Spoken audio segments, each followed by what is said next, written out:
রমজান এলেই আমাদের সবাইকে ট্রাফিক নিয়ে বিটার এক্সপেরিয়েন্সের মুখোমুখি হতে হয়। ইফতারের আগে রাস্তায় বের হলে দীর্ঘ জ্যাম, রমজানের সময় অন্য সময়গুলোতে যে পরিমাণ সময় লাগে এর থেকেও বেশি সময় লাগে। কখনো কখনো রাস্তায় ইফতার, অনেক সময় দেখা যাচ্ছে রাস্তাঘাটে এত বেশি যানজট থাকে যে ইফতার কিন্তু রাস্তায় হয়ে যায় অনেক সময়। আবার কখনো শারীরিক ক্লান্তি। ডেইলি লাইফে দেখেন আমরা এমনিতেই সারাদিন রোজা রেখে ক্লান্ত হয়ে যাই, না খেয়ে থাকি সারাদিন। আমাদের কিন্তু এটা একটু মাথায় প্রচণ্ড প্রেশার সৃষ্টি করে। কোনো বছরই যেন এই ভোগান্তি থেকে আমাদের রেহাই মেলেনি, কিন্তু এই ভোগান্তি থেকে রেহাই পাওয়ার কোনো উপায় নেই। চলুন জেনে আসি সাধারণ মানুষ রমজানের ট্রাফিক ব্যবস্থা নিয়ে কি বলছেন। সব অফিস আসলে একই টাইমেই শেষ হয়, তো ওই সময় আমাদের অনেক বেশি জ্যামটা পোহাতে হয়।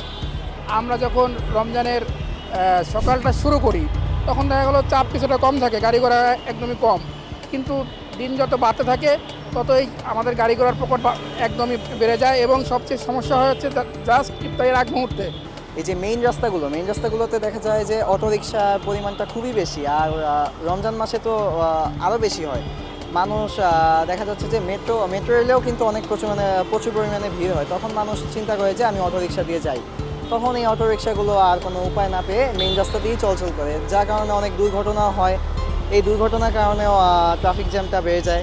সময়, মানসিক চাপ সব মিলিয়ে অফিস ফেরত মানুষদের পাশাপাশি ভোগান্তিতে শুধু যাত্রীরা থাকেন না, থাকেন চালকরাও। মনে করেন ইফতারির টাইম হলে আসরের পরে আর কি মনে করেন ফুটপাতের দোকানগুলোর জন্য রাস্তাঘাটে জ্যাম পড়ে আসে শুধু বেশি।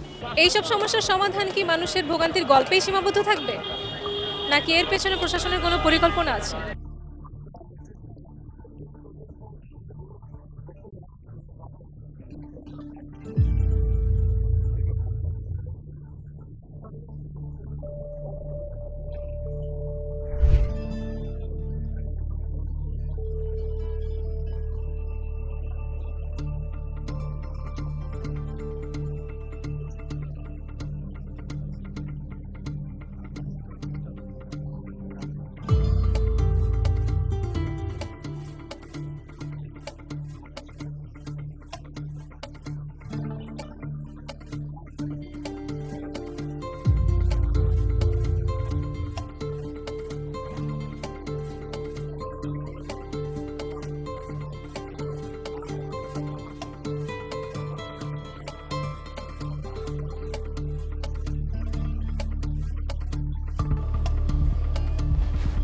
আপনাদের মতে রমজানের সময় কোন ব্যবস্থা থাকলে আমরা এই জ্যাম থেকে সত্যি রেহাই পাবো?